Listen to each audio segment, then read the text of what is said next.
Irani maneira mencionar o rato passado em fim de semana, nos data de cultura Padu Lampa a cumprir é bonita idade de 95 anos. E meio de família e certa queria celebrar isso aqui. A canto um desejo de nos tour.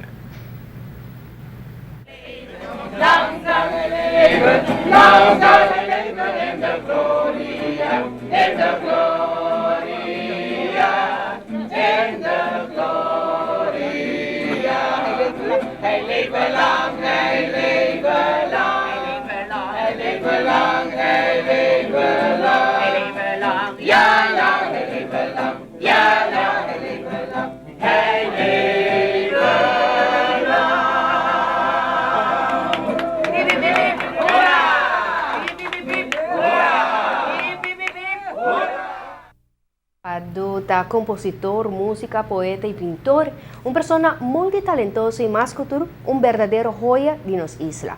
Pero hope quizás não tá outra saco Padu tem sua isla, se não hope na pecha que ela até hasta forma uma carreira política.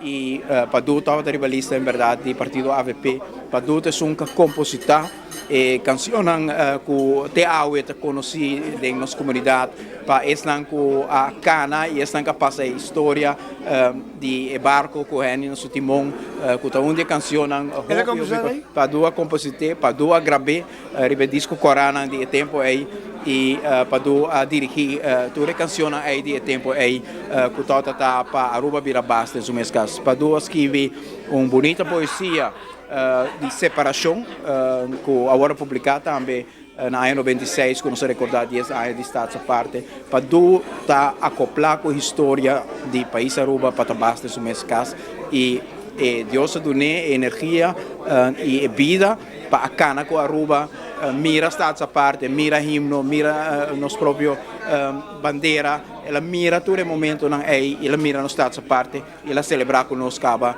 10 anos Estado a parte, 25 anos Estado a parte e com o poder de Deus tem que nosso Senhor pode anos mais para estar junto conosco.